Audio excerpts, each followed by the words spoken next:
So, I've never proclaimed to be, one of these vloggers or podcasters or making myself famous or something like that ever. Um, but there's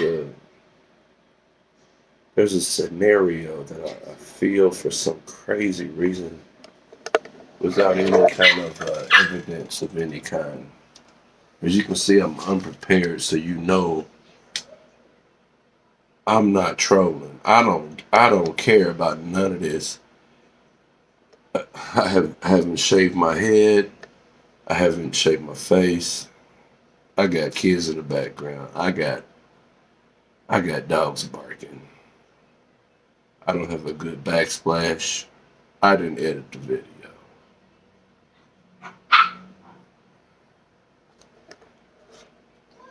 I keep seeing a scenario.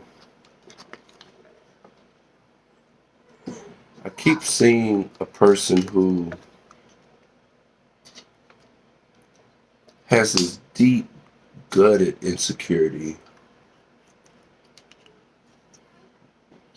because all of the attention that she is getting on social media, the DMs, the congratulations, when she's not online, all of the things that she's complimenting herself about her page. She's so excited, it's growing. Miles and miles of traveling and pictures. And it begins to wear on Brian because it's all about her. And I feel that that's not the way she saw it. She expected him to be proud of her because, at least externally, with smiles and hugs and gratuities, that's what he showed her. So she believed it. But deep down, he really became more and more dark and low about this whole trip thing. Is all about her podcast. But once they were alone and away from home, mommy and daddy, because that's where they live, right? He has a sense of feeling like, hey, hold on a minute. I'm not told by mom. I'm not told by dad. I'm on the road. I'm in charge. And I need to do or express something that says, hey, I'm the man now. But this quick change of attitude was upsetting. I can imagine her down the road looking out the window, showing these little subliminal messages that is rejection to him finally wanting to be that guy in her life that's in charge for whatever reason. So that wasn't accepted too well. And the reply and the reactions that he got from her was not what he expected. He was expecting her to immediately surrender to his part of the vacation. And this is him finding himself as a dominator, as a leader, as a controller. And this is all too weird for her. She thought she knew him, but the actuality is He was playing that submissive game and supportive game too long. Too long.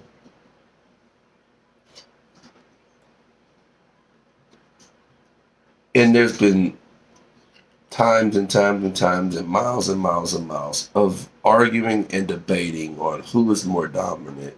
It's kind of like when you put two dogs together, they want to find out who's the most dominant.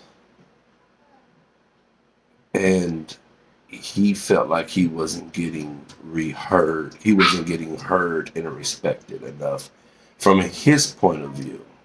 But from her point of view, she's like, who are you? This is not you. But the reality is, the real him was blooming and coming out.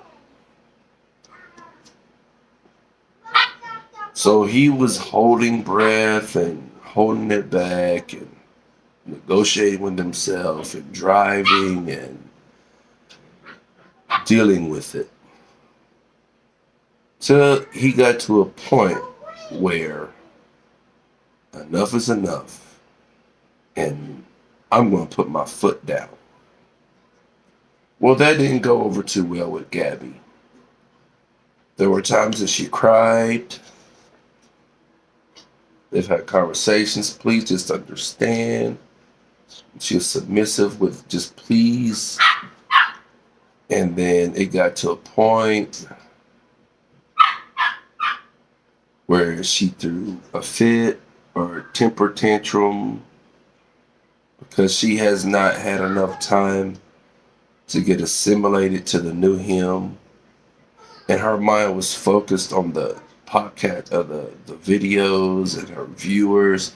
So I can imagine in the van, she was looking at all her DMs and all her comments and being very respectful to all of her followers, following up with them. And he viewed it as he's insignificant.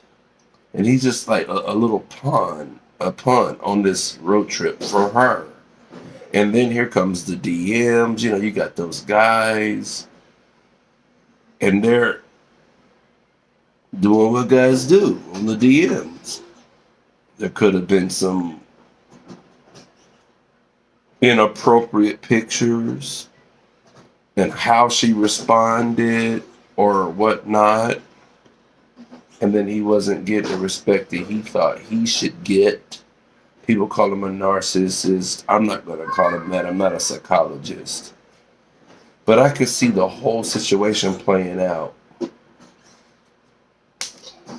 And I think they got to a point where Gabby, both of them, it's just too much. She probably said something that was the very thing that just, boom, ticked him off. And I can imagine him never wanting to, like, brutally hurt her. But I could see him smothering her, holding her down to show her, because this is the last resort. If I can't control you through words, through threats, or through depriving you or abusing you verbally or whatever, then I'm going to show you I'm a man and you're here with me and I'm driving. I'm the boss. So I got to resort to physical. So you immediately start choking her. Not mentally thinking I want to kill her, but just to get her to listen to you and quit talking. Like, and quit going against me. I could see that. But I think it got a little bit too much. She passed out. He got up. He put his fingers through his hair and he walked away and he's ranting. But the whole time he doesn't know that she needs oxygen. He goes to find her unresponsive. He slaps her. He grabs her. He cries out for her. She's not responding. And they are in the middle of nowhere. And he doesn't know what to do. So in his mind, it's an accident. But in actuality, it's what he did. And Now, once that took place, now he's figuring out, oh my God, he's freaking out. How am I going to explain this? What am I going to do? I'm by myself. I'm like, I got my girl. She's not responding. In fact, she's dead. Oh my God, now he's freaking out.